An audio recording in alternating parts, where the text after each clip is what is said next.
Hello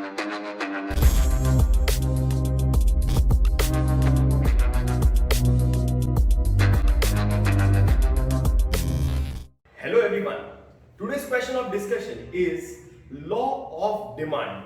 Once again, a law which is given by Professor Alfred Marshall in his book Principles of Economics in the year 1890. Professor Alfred Marshall gave a law which is related to the behavior of the consumers while demanding of goods and services. मतलब तुम और मैं जैसे market में जाके goods and services का demand करते हैं, उस बिहेवियर को एक स्टेटमेंट में लाया गया और उसे नाम दिया गया law of demand. Now, what is law of demand? Law of demand given by Alfred Marshall is, the statement of the law is that other things being equal, higher the price of the commodity, smaller is the quantity demanded, lower the price of commodity, larger is the quantity demanded. Price ऊंचू, demand नीचू. Price नीचू, demand ऊंचू. Bas, that's it. You have to write this in English. That becomes a law of demand. When the price rises, the demand for the commodities fall. When the price falls, the demand rises. Higher the price, lower is the quantity demanded. Lower the price, higher is the quantity demanded. Price goes up, the demand comes down. Price comes down, the demand goes up. That's it. Nothing else. It is only the relationship of price and demand that is called as law of demand. Demand is having a functional relationship with price.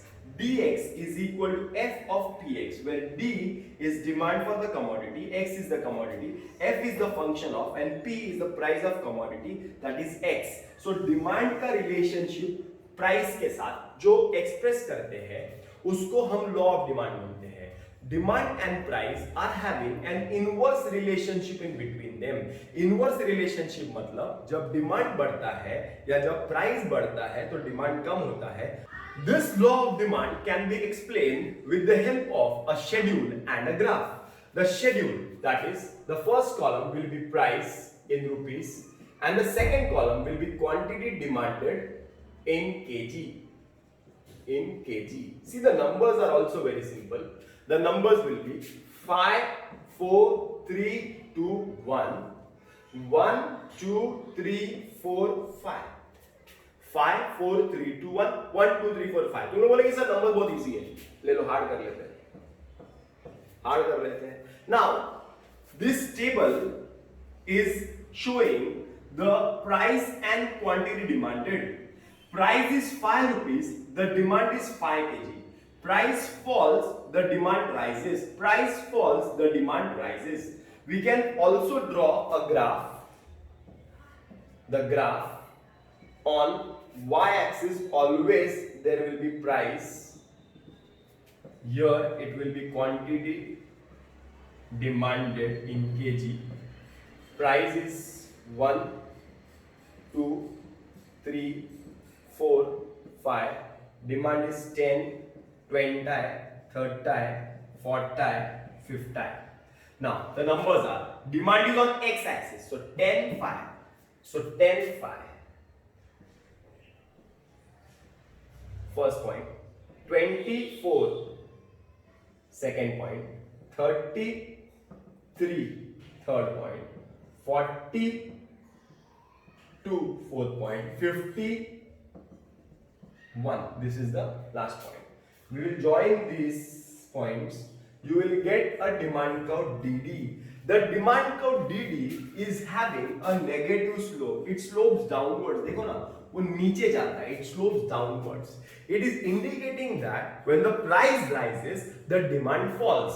Now the third part of the answer will be explaining the table and the diagram. You have to see the table, see the numbers, and write that in English. For example, you have to write when the price is 5 rupees, the demand is 10 kg. When the price falls from 5 to 4 rupees, the demand rises from 10 kg to 20 kg. Price falls further, then demand rises. Price falls, demand rises. Price falls, demand rises. That you have to write. Is this clear? And here you are what to write? On y-axis there is price. On x-axis we have written quantity demanded.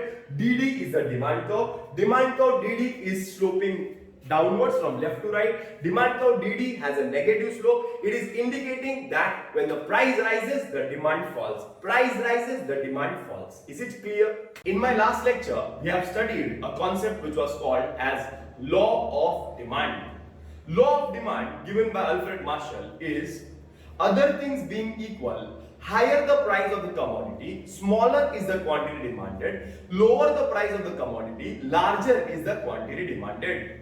मतलब simple भाषा में clear cut law है कि अगर price ऊंचू तो demand नीचू, price नीचू तो demand ऊंचू. So friends, my today's answer of discussion is exceptions of law of demand.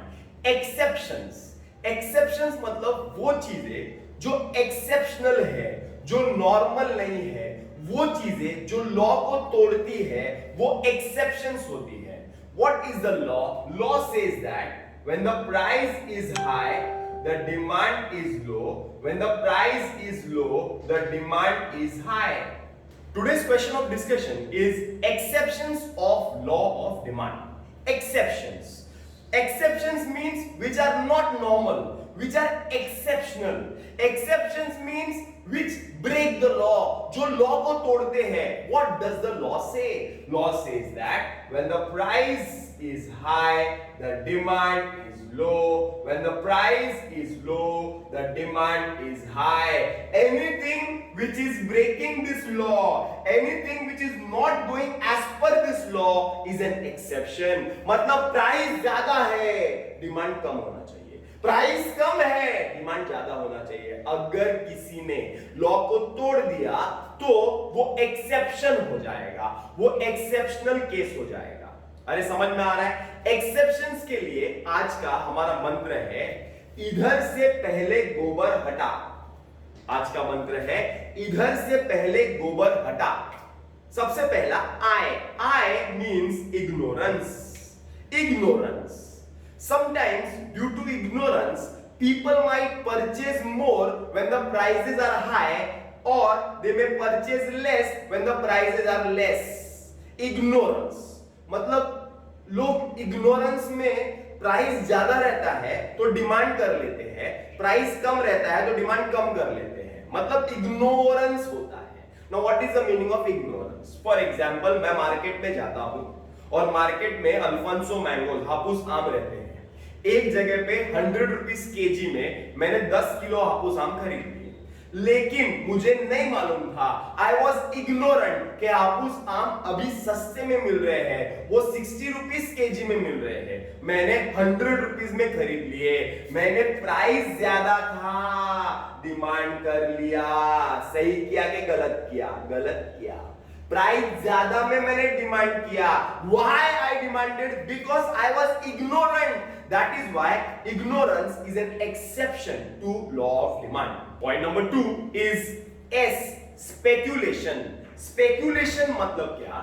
Speculation मतलब people speculate, people anticipate that in the future the prices may change.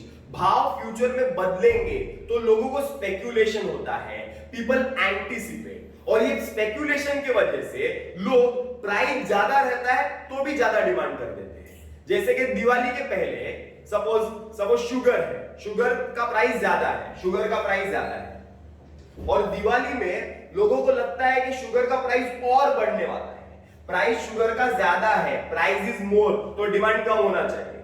लेकिन speculation किया लोगों ने, people are anticipating that in Diwali the price of sugar will increase, तो लोग आज demand ज्यादा कर रहे हैं. प्राइस ज्यादा है, डिमांड कर रहे हैं, प्राइस ज्यादा है, डिमांड कर रहे हैं. Why? Because in future may be the price may rise. It is speculated that the price may rise. Price ज्यादा है, डिमांड ज्यादा है, एक्सेप्शन, क्योंकि इसने लॉ को तोड़ दिया. लॉ बोलता है प्राइस ज्यादा होगा तो डिमांड क्या होना चाहिए? कम होना चाहिए. But speculation is an exception to law of demand. The next point is P, prestige goods. Prestige goods are an exception to law of demand. Prestige goods जैसे कि वो goods which show prestige, which show status of a person. For example, a Mercedes car, a BMW car, a diamond ring. So these are prestigious goods. Prestigious goods का जो price रहता है वो क्या कम रहता है क्या? नहीं, प्रेस्टीज जो भी गुड्स दे रहे हैं उसका प्राइस ज्यादा रहता है। अगर उसका प्राइस ज्यादा रहता है तो भी लोग डिमांड करते हैं, क्यों? क्योंकि उनको अपना स्टेटस दिखाना है। तो प्राइस ज्यादा है फिर भी लोगों ने उसका डिमांड किया, तो क्या है वो? एक्सेप्शन है। क्या है वो? एक्सेप्शन। क्योंकि लॉ बोलता है prices are high, the demand must be low. But in case of prestige goods, even if their prices rise, their prices are high, people will demand those goods. That is why prestige goods are exceptions to law of demand. The next point is P, price illusion. Price illusion means a belief in the people that higher the price, the better is the quality. Price is high, then people think that the quality is also good. लोगों को ऐसा लगता है, लोगों को ऐसा illusion है, लोगों को ऐसा बिलीफ है, लोगों को ऐसा लगता है कि जो चीज महंगी रहती है वो चीज अच्छी रहती है, उसका क्वालिटी अच्छा रहता है, इसमें लोग फंस जाते हैं। Price illusion is an exception. मतलब ब्रांडेड गुड्स, जो ब्रांडेड गुड्स रहते हैं ना उनका क्वालिटी बेटर रहता है, नो डाउट बेटर रहता है, लेकिन कभी कभी ऐसा होता है कि इनका प्राइस बढ़ता है, then to people demand. Price बढ़ता है, then to people demand, because people have having an illusion that higher the price, the better is the quality. Therefore, वो लोग वो चीज खरीदते हैं या लोग वो चीज खरीदते हैं जिनका प्राइस ज्यादा रहता है, quality doesn't matter, for them only price matters. Therefore, the demand. So price is more, the demand is more. Law says that price is more, the demand must be less. But price illusion is an exception because लोगों को गलत फहमी रहती है कि price ज्यादा है तो वो अच्छी चीज रहेगी, तो लोग डिमांड कर देते हैं, तो वो एक्सेप्शन है।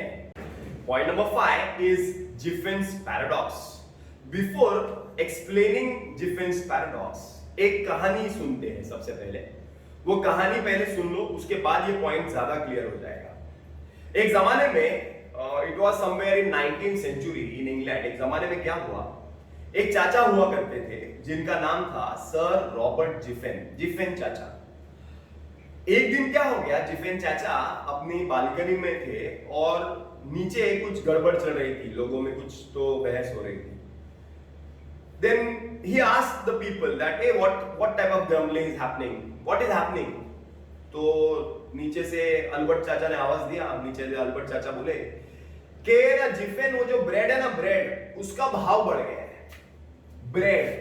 ब्रेड का भाव बढ़ गया है, प्राइस राइस। जैसे उन्होंने बोला भाव बढ़ गया है ना, तो जिफेन चाचा इकोनॉमिक्स के जानकार थे, उनको मालूम था when the price rises the demand will fall, demand कम होगा। समझ में आ रहा है? नेक्स्ट डे जिफेन चाचा मार्केट में जाते हैं और नेक्स्ट डे जिफेन चाचा मार्केट में जाके देखते हैं ना, तो वो क्या देखते हैं मालूम है क्या? ब्रेड का प्राइस ज्यादा है, ब्रेड का प्राइस बढ़ गया तो भी लोग ब्रेड खा रहे हैं, बल्कि अच्छे से अच्छा ब्रेड खा रहे हैं, अच्छे से अच्छी चीजें खरीद रहे हैं, लोगों के डिमांड पैटर्न में कुछ फर्क ही नहीं पड़ा। तो जिफेन चाचा बेचारे टेंशन में आ गए। घर पे आने के बाद एकदम मतलब चाय वाय भी नहीं पिया रहेगा, खुद एकदम टेंशन में थे, सोचते थे क्या हो गया क्या हो गया। ऑटोमेटिकली उनको समझ में आया कि ब्रेड जो है ना एक ऐसी चीज है जो सस्ती चीज है, एक इंफीरियर टाइप का प्रोडक्ट है, और जब सस्ती चीजों का प्राइस बढ़ता है ना, सस्ती चीजों का प्राइस जब बढ़ता है ना, तो लोगों के इनकम पे, लोगों के पैसे पे कुछ फर्क नहीं पड़ता है, लोगों को उससे कुछ फर्क ही नहीं पड़ता है। तो प्राइस इंफीरियर चीजों का बढ़ता है ना, तो भी डिमांड होता है, तो भी डिमांड बढ़ता है, बिकॉज वो चीजों के प्राइस के वजह से लोगों के इनकम पर इफेक्ट नहीं होता है। फॉर एग्जाम्पल, मैं अगर मार्केट में जाता हूं, अगर मैं मार्केट में जाता हूं और मैं सपोज पोटैटोज लेने जाता हूं, बटाटे लेने जाता हूं, छोटे छोटे वाले बटाटे हैं ना वो लेने जाता हूं, और मैं पाव किलो लेने जाता हूं, पाव किलो बटाटा देना 15 रुपीज के जी, पाव किलो 15 रुपीज का है, 15 रुपए का है, मुझे मालूम है, तो मैंने 15 रुपए निकाल के दिया उसको। तो दुकान वाला बोलता है नहीं सर 15 रुपए नहीं है, 17 रुपए हो गया, 17 रुपीज हो गया। भाव बढ़ गया है, तो क्या मैं नहीं खरीदूंगा, मैं बोलूंगा नहीं नहीं 2 रुपए ज्यादा नहीं दूंगा, मैं झगड़ा करूंगा क्या उससे? नहीं। अगर सस्ती चीजों का प्राइस बढ़ता भी है ना, तो हम उसका डिमांड करते हैं, हमारा डिमांड बढ़ता है। तो प्राइस बढ़ता है तो भी डिमांड में कोई फर्क नहीं आता है, डिमांड बढ़ता है। इसीलिए इट इज एन एक्सेप्शन, मतलब inferior goods are an exception. Inferior goods point का नाम है जिफेन्स पैराडॉक्स, मतलब it was sir Robert Giffen, that is why inferior goods can also be called as Giffen goods, क्योंकि इसका behaviour का knowledge या इसके बिहेवियर के बारे में who studied? Sir Robert Giffen studied, that is why inferior goods are also called as Giffen goods, because it was Sir Robert Jiffen in 19th century in England who discovered the behavior of people. The last point is habitual goods. Habitual goods मतलब वो goods जिसका हमें habit हो गया है. People are habituated to some goods. For example, tea. People are habituated to having tea. लोगों को चाय पीना है. If the price of tea will increase, then the demand will also be the same. The demand will also increase. क्योंकि लोगों को आदत है, प्राइस बढ़ेगा तो भी डिमांड बढ़ेगा. Cigarette, people are habituated to it. Price बढ़ेगा, डिमांड बढ़ेगा. डिमांड कम होने वाला नहीं है. लॉकडाउन में सिगरेट, दारू नहीं मिल रहा था, प्राइस बढ़ गया था, बट फिर भी डिमांड उसका हो रहा था. सो हैबिचुअल गुड्स आर एक्सेप्शन. और भी एक दो पॉइंट हो सकते हैं, जैसे कि we can say bandwagon effect, we can say demonstration effect. Now let me explain you all what is the meaning of demonstration effect. Bandwagon बाद में क्लास में एक्सप्लेन करता हूँ. Demonstration means people trying to imitate others, people trying to imitate their friends, relatives. समझ में आ रहा है? Family में लोग इमिटेट करने को जाते हैं. इमिटेट करने जाते हैं मतलब लोग कॉपी करने जाते हैं. जब प्राइस बढ़ता है ना तो लोग डिमांड करते हैं, प्राइस बढ़ता है ना तो लोग डिमांड करते हैं. व्हाई? बिकॉज़ वो लोग इमिटेट करते हैं. फॉर एग्जांपल, मैं और हर शॉपिंग में गए, ईद की शॉपिंग के लिए हम लोग दोनों गए. अब मैंने 3000 रुपए का शर्ट खरीद लिया, तो हर बोलेगा कि मैं छोटा हो गया, मैं 4000 का शर्ट खरीद के बताऊंगा. समझ में आ रहा है? वो कॉपी करने जाते हैं. कॉपी करने में प्राइस ज्यादा रहता है, फिर भी डिमांड कर देते हैं. Exception to law of demand. Exception to law of demand. ऐसे बहुत सारे पॉइंट्स हो सकते हैं, बट टेक्स्ट बुक में इतने ही पॉइंट दिए हैं. इधर से पहले गोबर हटा. We have understood law of demand. We have understood the exceptions of law of demand. So there is one more question, that is assumptions of law of demand. Before starting assumptions of law of demand, let me make it clear that what is law of demand. Law of demand says that when the price is high, the demand is low. When the price is low, the demand is high. मतलब जब price कम होता है तो हम ज्यादा demand करते हैं, और जब प्राइस बढ़ता है तो हम डिमांड कम करते हैं. हमारा डिमांड जो है वो सस्ती चीजों पर ज्यादा होता है, महंगी चीजों पर कम होता है. और ये लॉ जो है, it is not applicable for all. सबके लिए एप्लीकेबल नहीं है, तुम्हारे और मेरे लिए एप्लीकेबल है. मतलब हम middle class, lower middle class के लोग हैं, तो हमारे लिए जब प्राइस कम होगा मार्केट में तब हम ज्यादा डिमांड करेंगे, और जब प्राइस ज्यादा होगा तो हम कम डिमांड करेंगे. हम नॉर्मल लोग हैं. लेकिन अगर बात करो सलमान खान, बात करो शाहरुख खान, बात करो अनिल अंबानी, उन लोगों के लिए law of demand does not apply. तुम लोग बोलेंगे sir why? Because they are exceptional people, they are exceptions. मतलब when they go for shopping, they don't look at the price of the product and do shopping. हमारे जैसे नहीं है वो लोग.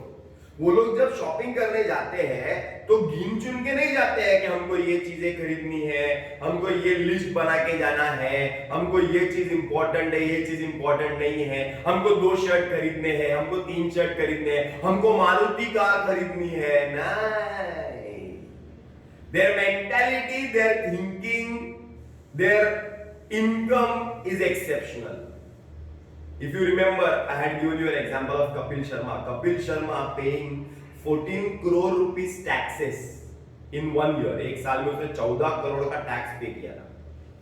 If he is paying 14 crore rupees tax, so imagine his income. तो क्या वो सस्ती चीजों का डिमांड करेगा क्या? क्या प्राइस कम होने का वो वेट करेगा क्या?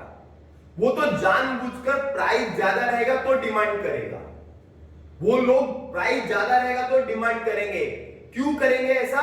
Because they want to show prestige, they want to show status. उनको स्टेटस बताना है मार्केट में. उनको ये बताना है कि हम महंगी से महंगी चीज खरीद सकते हैं. समझ में आ रहा है ना? सेलिब्रिटीज का जो बिजनेस है या सेलिब्रिटीज का जो लाइफ है वो शो बिजनेस है. उनको शो ऑफ करना ही पड़ता है. हर एक चीज शो ऑफ करनी है, हर एक चीज बतानी है. तो इसके लिए when the price is high they will demand more. They are exceptions. अरे समझ में आ रहा है? Exceptions was clear, law of demand was clear, exceptions was clear. 100% this question is going to be asked in your exams. इसके लिए हम लोग इसको आराम से डिटेल में स्टडी कर रहे हैं. आराम से एक एक वीडियो बनाकर मैं सेंड कर रहा हूं. आज का वीडियो जो है वो है assumptions of law of demand. Assumptions. Once again, assumptions. Assumptions मतलब वो चीजें जिसके बगैर ये लॉ ऑपरेट नहीं करेगा. अगर वो चीजें होगी तो लॉ ऑपरेट करेगा, otherwise the law won't operate. Assumptions of law, conditions of law, the conditions on which the law is based are assumptions of law. मतलब assumptions of law की जब हम बात करते हैं तो अल्फ्रेड मार्शल चाचा जो है, तुमको मालूम रहेंगे, अल्फ्रेड मार्शल चाचा बोलते हैं when the price rises the demand falls, when the price falls the demand rises. तो वो ये बोलते हैं कि अगर ये कंडीशंस ऑपरेट करेंगे तो ये लॉ चलेगा, नहीं तो लॉ नहीं चलेगा. मतलब ये कंडीशंस होने चाहिए तो लॉ ऑपरेट करेगा, नहीं तो लॉ ऑपरेट नहीं करेगा.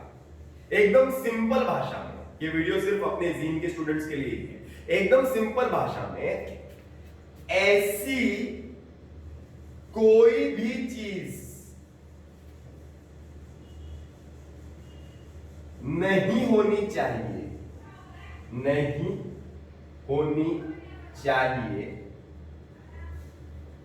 जिससे प्राइस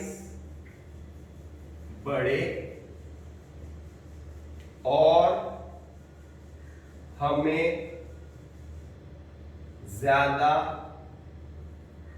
प्राइस में डिमांड करना पड़े. Hope you understand. देखो ना, मस्त एक मंत्र बना के दे दिया है assumptions of law के लिए. कहीं नहीं मिलेगा ऐसा मंत्र. ये मंत्र बोलता है कि ऐसी कोई भी चीज नहीं होनी चाहिए जिससे प्राइस बढ़े और हमें ज्यादा प्राइस में डिमांड करना पड़े. ऐसा कुछ नहीं होना चाहिए जिससे कि प्राइस बढ़े और हमें ज्यादा प्राइस में डिमांड करना पड़े. ऐसा कुछ भी नहीं होना चाहिए. अब तुम लोग बोलेंगे सर ऐसा कैसे होगा? ऐसा तो होगा ही, प्राइस तो बढ़ेगा ही, पॉपुलेशन तो बढ़ेगा ही, टेक्नोलॉजी तो बदलेगी, क्लाइमेट चेंज तो होगा. वैसे ही पालघर में अभी बोला गया है कि हफ्ते में साइक्लोन आने वाला है, ज्यादा बारिश होने वाली है. तो कभी ज्यादा बारिश हो गई, लॉकडाउन हो गया, पानी भर गया ज्यादा, तो ऑटोमेटिकली प्राइस तो बढ़ेगा ही. प्राइस तो बढ़ेगा ही, प्राइस तो बढ़ेगा ही. इसीलिए माइक्रो इकोनॉमिक्स जो होता है ना, जो माइक्रो इकोनॉमिक्स में लॉ सीखते हैं, माइक्रो इकोनॉमिक्स में जो आंसर सीखते हैं, दीज आर नॉट रियलिस्टिक. वो ज्यादा रियल नहीं होते हैं, रियल लाइफ से रिलेट नहीं करते हैं. लॉ होते हैं but it is not realistic. Realistic नहीं है. जैसे कि एक पॉइंट दिया है, देखो ना, no change in size of population. फालतू. पॉपुलेशन तो बढ़ेगा, पॉपुलेशन तो बढ़ेगा ही ना. पॉपुलेशन बढ़ेगा, ऑटोमेटिकली प्राइस भी बढ़ेगा. प्राइस बढ़ेगा तो लोगों को झक मार के डिमांड करना ही पड़ेगा. लोगों को डिमांड करना ही पड़ेगा. अरे समझ में आ रहा है ना? प्राइस बढ़ेगा और लोगों ने डिमांड किया, प्राइस बढ़ गया और लोगों ने डिमांड कर लिया. दैट मींस वो लोगों ने लॉ को तोड़ दिया.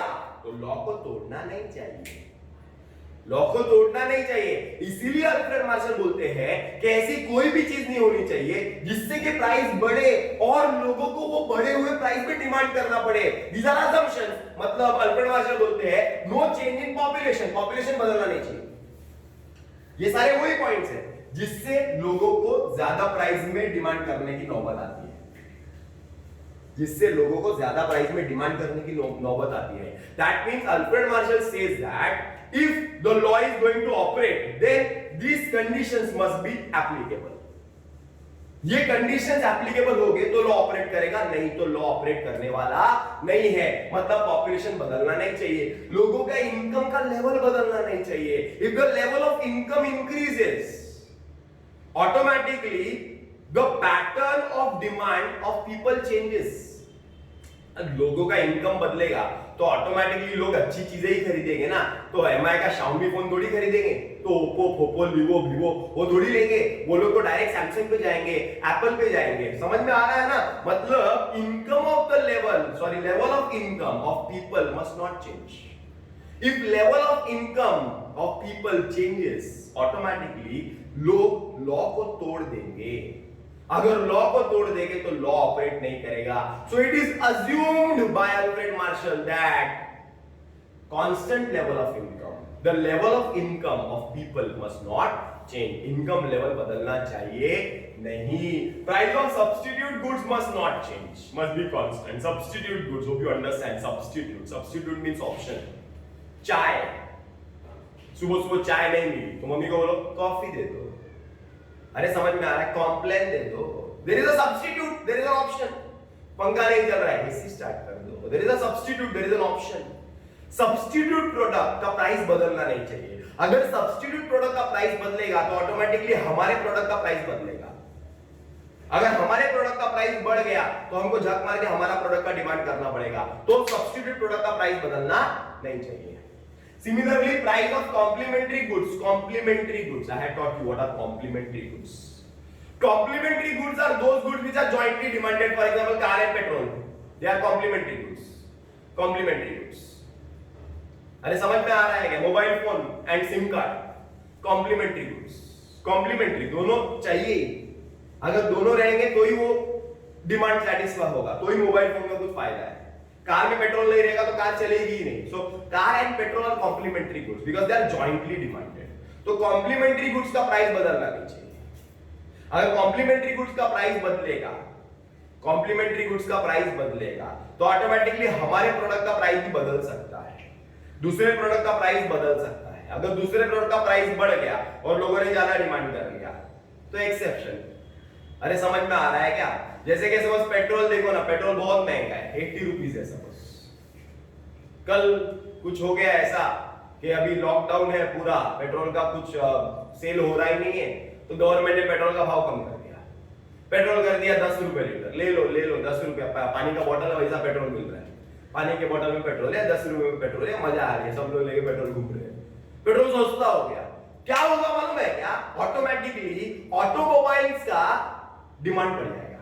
कार, बाइक, लोग थोड़ा सा पाव लेने जाएंगे तो गाड़ी लेके जाएंगे। मैं कार लेके जाऊंगा पाव लेने के लिए बेकरी में, बोला बेकरी में पाव ले दो। समझ में आ रहा है कि थोड़ा सा इधर उधर जाने का रहेगा तो हम कार लेके जाएंगे, हम बाइक लेके जाएंगे, गाड़ी स्टार्ट रखेंगे, कोई प्रॉब्लम ही नहीं है। 10 रुपए पेट्रोल है, सस्ता हो गया तो ऑटोमेटिकली क्या हो जाएगा? कार का प्राइस थोड़ा सा बढ़ गया। सपोज कार का प्राइस बढ़ गया फिर भी कार का डिमांड होगा, क्यों? क्योंकि पेट्रोल सस्ता है। समझ में आ रहा है क्या? सो कॉम्प्लीमेंट्री प्रोडक्ट्स का प्राइस बदलना चाहिए। No expectation of future change in price. Future change होने वाला है प्राइस, वो एक्सपेक्ट करना ही नहीं चाहिए। ऐसा नहीं लगना चाहिए सपोज एक प्रोडक्ट 2000 रुपए का है, उसका भाव हो गया आज 2500, प्राइस बढ़ गया, प्राइस बढ़ गया बराबर ना? तो डिमांड होना चाहिए क्या? नहीं, डिमांड कम होना चाहिए। लॉ बोलता है डिमांड कम होना चाहिए, लेकिन इसका प्राइस एक्सपेक्टेड है कि इसका प्राइस और बढ़ने वाला है, 3000 होने वाला है। तो प्राइस बढ़ गया है तो भी डिमांड क्या होगा? कम होगा। सॉरी, डिमांड क्या होगा? ज्यादा होगा, बिकॉज फ्यूचर में तो 3000 होने वाला है ना, फ्यूचर में तो और महंगा प्रोडक्ट होने वाला है। उससे अच्छा आज प्राइस बढ़ गया तो डिमांड कर लो, क्योंकि कल और महंगा होने वाला है। तो no expectation of future change in price. Future change expect करने का ही नहीं, no expectation, this is an assumption, this is a condition that the customers must not expect the future change in price. No change in taste preference and habits. लोगों के test preference habits बदलने नहीं चाहिए. अगर लोगों के test preference habits बदलेंगे तो ऑटोमेटिकली लोग प्राइस बढ़ेगा तो भी डिमांड करेंगे, प्राइस बढ़ेगा तो भी डिमांड करेंगे, प्राइस बढ़ेगा तो भी डिमांड करेंगे. समझ में आ रहा है? सो लोगों के टेस्ट प्रेफरेंस हैबिट्स नहीं बदलने चाहिए. No change in taxation policy. The government's policy, the government's taxation policy must not change. If the government's taxation policy changes, automatically when the price rises, people will demand more. When the price rises, people will demand more. So the taxation policies of the government must also not change. Because taxation policy कभी-कभी बदलता है तो चीजें महंगी भी हो सकती है. महंगी हो गई, लोगों को जग मार के डिमांड करना पड़ेगा. तो लॉ को तोड़ देंगे, लॉ को तोड़ना नहीं चाहिए. So taxation policy must not change. That is I have completed with law of demand and law of DMU. So हमारा नेक्स्ट टेस्ट हम लोग law of demand और law of DMU पे ले सकते हैं. क्लियर है? तो आज मैंने law of demand खत्म कर दिया है. शायद